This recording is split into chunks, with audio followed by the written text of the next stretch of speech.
નમસ્કાર દોસ્તો, એક 20 વર્ષનો યુવાન છે જે ધાર્મિક જગ્યા ઉપર સફાઈ કર્મીની નોકરીમાં લાગે છે, પરંતુ જ્યારે તે જોબ પર જાય છે ત્યારે તેને સફાઈની સાથે સાથે અન્ય એક કામ સોંપવામાં આવ્યું હતું અને એ કામ હતું નદીના કિનારા ઉપર અવાવરૂ જગ્યામાં ખાડો ખોદીને બોડીને દફન કરવાનું।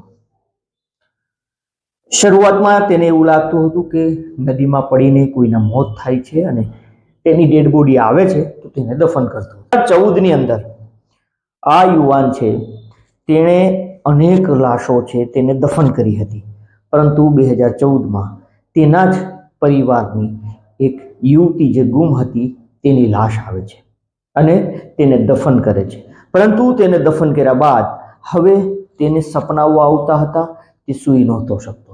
તે ત્યાંથી ભાગે છે, કારણ કે જે લાશોને દફન કરતો હતો અગર એ વાત બહાર આવે તો તેની જિંદગીને જોખમ હતું, તેના પરિવારની જિંદગીને જોખમ હતું, જેના કારણે તે પોતાની પત્નીને કહે છે કે ફટાફટ બિસ્તરા બાંધો, આપણે ભાગવું છે। એ ત્યાંથી ભાગી જાય છે, પરંતુ તેને ઊંઘ નહોતી આવતી, કારણ કે જે લાશો દફન કરી હતી તે તેના આંખોની સામે તરતી હતી, જેના કારણે હવે તેણે નક્કી કર્યું કે જ્યાં સુધી આ જે કંકાલો છે, જે બોડીઓ તેણે દફન કરી છે, એ લોકોના અંતિમ સંસ્કાર ન થાય, એ કઈ રીતે મોતને ભેટ્યા છે અને પાપીઓ કોણ છે એ જ્યાં સુધી ના પકડાય ત્યાં સુધી હવે ભલે તેનો જીવ જતો રહે, પરંતુ તે હવે આ લોકોને પકડાવીને જ રહેશે। આ માણસ આખરે એએસપી સુધી પહોંચે છે અને પત્ર લખે છે, અને ત્યારબાદ જે ખોદકામ થાય છે તેને લઈને આખા દેશમાં ખળભળાટ મચ્યો છે। તો આવો જાણીએ કે આ ઘટના શું સમગ્ર ઘટના છે અને એ લાશો કોની હતી જે દફન કરવામાં આવી હતી। આ તમામ મુદ્દે વાત કરીએ, વિડીયોની શરૂઆત કરીએ। નમસ્કાર દોસ્તો, હું છું દિલીપ મોરી અને આપ જોઈ રહ્યા છો નમસ્તે ગીર। આપણા દેશનું કર્ણાટક અને કર્ણાટકનો એક વિસ્તાર છે જે ધર્મશાળા ગાંવ તરીકે ઓળખવામાં આવે છે। દક્ષિણ કન્નડ વિસ્તારની અંદર આ ધર્મશાળા આવેલું છે, લગભગ દેશભરમાં તે પ્રચલિત છે। અહીંયા પર એક મંદિર છે, મંજુનાથેશ્વર, શ્રી મંજુનાથેશ્વર નામનું મંદિર છે, જ્યાં 1995ની સાલની અંદર એક 20 વર્ષનો યુવાન છે તે સફાઈ કર્મીની જોબ ઉપર લાગે છે। અહીંયા પર નેત્રમતી નામની નદી છે અને આ યુવાન જે જોબ ઉપર લાગે છે તેને સફાઈનું કામ હતું, પરંતુ તેને એક વધારાનું કામ સોંપવામાં આવ્યું હતું, લાશોને દફન કરવાનું।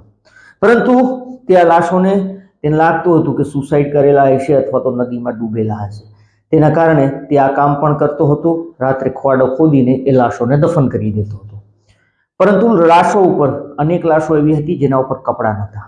90% લાશો એવી હતી જે મહિલાઓની હતી અને તેમાં પણ મોટાભાગની લાશો છે તે યુવતીઓની હતી અને એ પણ નિવસ્ત્ર। તે આ લાશોને એક પછી એક દફન કરતો જાય છે, પરંતુ 2014માં તેણે ક્યારેય નહોતું વિચાર્યું એવી ઘટના બને છે। 2014માં પણ એક યુવતીની લાશ આવે છે અને એ યુવતીને જ્યારે મોઢું જુએ છે તો તેના પરિવારની, તેના કુટુંબીજનોની એ દીકરી હતી જે ગાયબ હતી। એની લાશને તો દફન કરી દે છે, પરંતુ ત્યારબાદ તેને ઊંઘ છે તે ઉડી જાય છે, તેને સપનાઓ આવતા હતા। તે ત્યાંથી ભાગે છે, કારણ કે તેને પણ જીવનું જોખમ હતું, કારણ કે જે લોકો આ લાશો મોકલાવતા હતા એ લોકો ખૂબ મોટા શાતિરો હતા, ખૂબ મોટી પહોંચ ધરાવનારા લોકો હતા અને ખૂબ મોટું નામ ધરાવનારા, જેના કારણે તે ભાગી જાય છે, પરંતુ તે લાંબા સમયથી સૂઈ નહોતો શકતો। તેની આંખોના સામે આ લાશો છે તે તરતી હતી અને હવે તે આ લોકો જે મોતને ભેટ્યા છે તેની આત્માની શાંતિ માટે અને તેને ઇન્સાફ આપવા માટે એ જિલ્લાના એસપીને એક પત્ર લખે છે। આ પત્ર લખ્યા બાદ આ સમગ્ર મામલો કોર્ટમાં પહોંચે છે અને કોર્ટમાં પહોંચ્યા બાદ ધર્મશાળાના એ નેત્રમતી નદીના કિનારે 13 જગ્યા ઉપર ખોદકામ કરવાનું નક્કી થયું।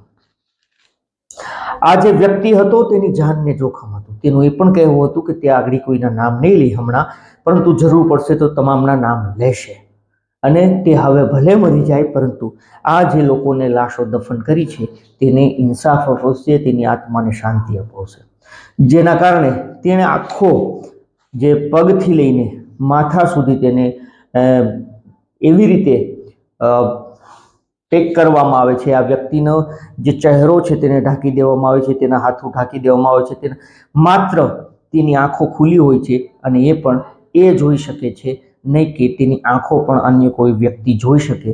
એ રીતે આંખોને પણ ઢાંકવામાં આવે છે, માત્ર માણસની આંખો દેખાતી હોય છે। 13 લોકેશન તેણે આ નેત્રમતી નદીની આસપાસ આપ્યા હતા। આ 13 લોકેશન ઉપર ખોદકામની શરૂઆત થાય છે।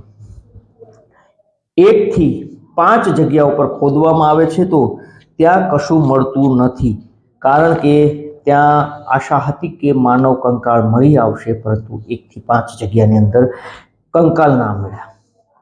દેશભરના લોકોને એવું હતું કે આ એક અફવા છે, ખોટી રીતે આ પોલીસને ગેરમાર્ગે દોરી રહ્યો છે, કોર્ટને ગેરમાર્ગે દોરી રહ્યો છે। 19 જુલાઈ 2025ના રોજ અહીંયાના સીએમ છે તેણે આ સમગ્ર મામલે એક એસઆઈટીની રચના કરી। 20 જેટલા ઈમાનદાર જે ઓફિસરો હતા તેનું આ એસઆઈટીમાં ગઠન કરવામાં આવ્યું અને સમગ્ર કેસની તપાસ છે તેને સોંપવામાં આવે છે। પહેલી જગ્યા ઉપર ખોદકામ થયું, કંઈ જ ના મળ્યું। 2 થી 5 સાઈડ છે તે ખોદવામાં આવી, પરંતુ એક પણ માનવ કંકાલ ના મળ્યું। લોકોને લાગતું હતું કે આ ગુમરાહ કરી રહ્યો છે અને અફવા છે, પરંતુ આ 5 નંબરની જગ્યા ઉપરથી એક પાન કાર્ડ અને એક એટીએમ મળી આવે છે અને તે જોઈને ચોંકી જાય છે તપાસની ટીમ।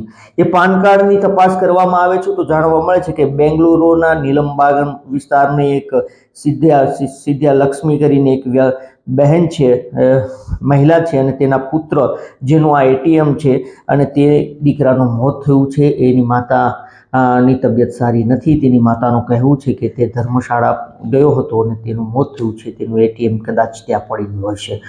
એ એટીએમ કઈ રીતે ત્યાં પહોંચ્યું, આ પણ એક સવાલોના ઘેરામાં હતું। ત્યારબાદ 31 જુલાઈના રોજ ફરી વખત સાઇટ નંબર 6 ખોદવાની શરૂઆત થાય છે અને આ સાઇટ નંબર 6 ખોદવામાં આવે છે તો 25 જેટલા માનવ કંકાલો મળી આવે છે।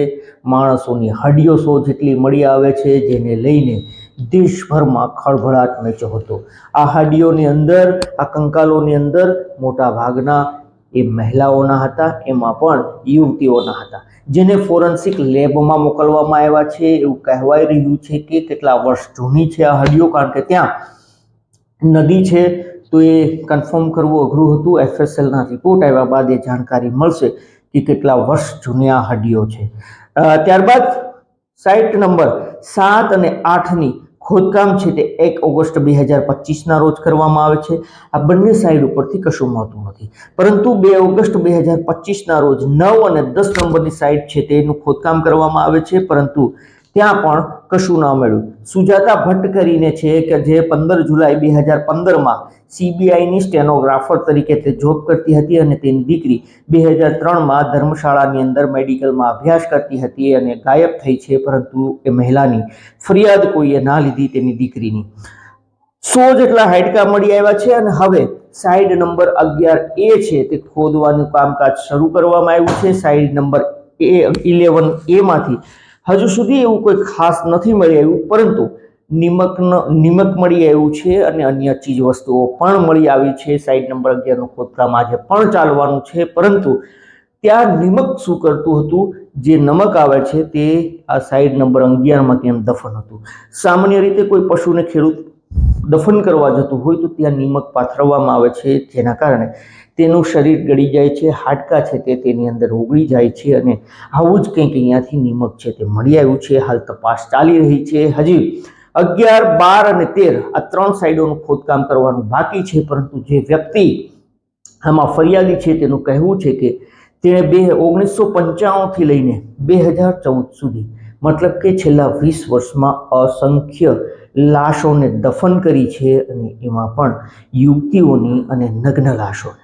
આ યુવતીઓની જે લાશો આવતી હતી તેના ગળા ઉપર ઘાવ હતા, તેના શરીર ઉપર ઘાવ હતા, જેનો મતલબ એ થાય છે કે કોઈએ તેની સાથે ખોટું કરીને, તેની પર અત્યાચાર કરીને તેની હત્યા કરી હોય અને ત્યારબાદ તેને દફન કરી દેવામાં આવતા। આજ સુધી જે મહિલાઓ ગાયબ થઈ છે, જે યુવતીઓ ગાયબ થઈ છે, તેની કોઈને ભાળ નથી મળી। તેના પરિવારજનો શોધખોળ કરતા હોય છે, પરંતુ આ મહિલાઓ છે તે અહીંયા પર દફન થઈ જતી। કેટલી મહિલાઓને દફન કરવામાં આવી છે, કોણ છે એ લોકો, કારણ કે એ લોકો પણ જે ફરિયાદી છે તેને શોધતા હશે અને તેના કારણે જ તેની સેફટી માટે માત્ર એ જે વ્યક્તિ છે જેને આખો તેનું શરીર છે તેને ઢાંકી દેવામાં આવ્યું છે, માત્ર આંખો છે એ પણ તમે ના જોઈ શકો એ રીતે ઢાંકવામાં આવી છે. હવે આ સમગ્ર ઘટનાની અંદર શું બહાર આવે છે? કોણ એ સોદાગરો છે મોતના, કોણ એ યુવતીઓની સાથે ખોટું કરનારા લોકો છે, એવું પણ મનાય છે કે તેની પહોંચ ખૂબ ઉપર સુધી છે અને ખૂબ મોટા માથાઓ છે. જો કે આગામી દિવસોની અંદર આ સમગ્ર મામલે શું ખુલાસા થાય છે તે હવે જોવું રહ્યું. દોસ્તો, આપ અમારી સાથે જોડાયેલા રહેજો. આ કેસની તમામ અપડેટ છે અમે અમારા સુધી પહોંચાડતા રહીશું. આપનું આ તમામ મુદ્દે શું તર્ક છે, શું માનવું છે, આપ જરૂરથી કમેન્ટ કરીને જણાવો. આવા જ અવનવા વિડીયો માટે આપ हमारी यूट्यूब चैनल नमस्ते गीत ने सब्सक्राइब करो. अगर आप आ वीडियो फेसबुक अथवा इंस्टाग्राम पर जोता हो तो फॉलो करो. फरी મળીશું.